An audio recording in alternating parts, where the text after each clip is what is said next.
Okay, guys, my voice is kind of gone today. I'm a little bit sick.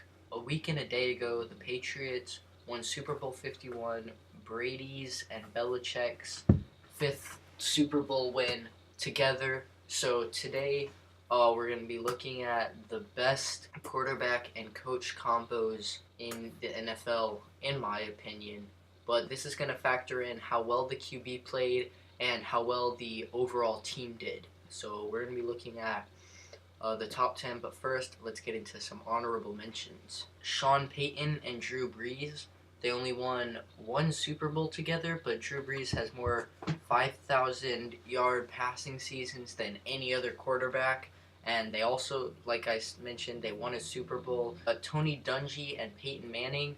Peyton Manning, one of the greatest quarterbacks of all time, and Tony Dungy used his good play calling to finally lead the Colts and Peyton Manning to his first Super Bowl win. But now getting into the actual top 10. Number 10, Bill Parcells and Phil Simms. I know they won a couple Super Bowls together. Phil Simms, not the greatest quarterback of all time, but he was pretty good back in his day. A lot of the credit would go to the defense. They did a great job with that. You know, Lawrence Taylor, probably the greatest defensive player of all time. Okay, number 9, Mike Holmgren and Brett Favre. Brett Favre retired with the most passing yards and touchdowns and wins of any quarterback. I know they won a Super Bowl together. Brett Favre won 3 MVPs in a row. Super impressive. Still, no player in NFL history has done that. Number 8, Don Shula and Dan Marino. The Dolphins were an offensive powerhouse with Dan Marino. Unfortunately, they didn't have the best defense, so they only made it to one Super Bowl and unfortunately lost. Dan Marino is a really talented quarterback, incredibly accurate, and Don Shula was good at offense. Number 7, Tom Landry and Roger Staubach. The 1970s Cowboys is when they got the nickname America's Team, and I feel like they're kind of overlooked sometimes. Because also in the 70s you had another team that I'm going to talk about in a little bit, but Roger Staubach is a really great quarterback. Tom Landry helped out with that. I mean, not much to say other than they were really good. Won 2 Super Bowls. Number 6, Mike Shanahan and John Elway. They were on the Broncos and they won. John Elway, one of the best quarterbacks of all time. Mike Shanahan is a great offensive head coach, and that's why they ended up winning the Super Bowl.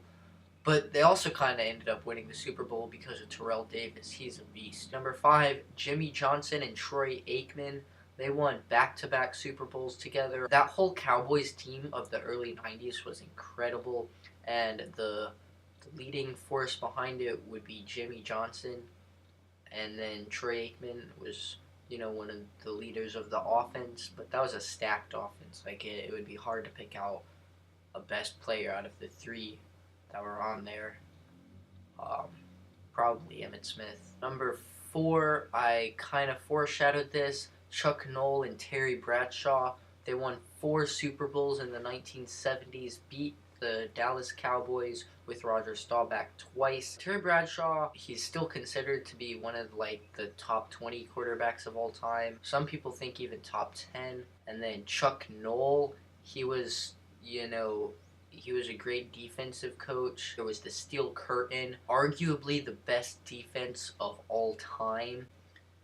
And, 4 Super Bowls, that's pretty difficult to beat. But at number 3, with 5 NFL championships, including 2 Super Bowls, we have Vince Lombardi and Bart Starr. Bart Starr, great quarterback. They won the first 2 Super Bowls and they destroyed the other team.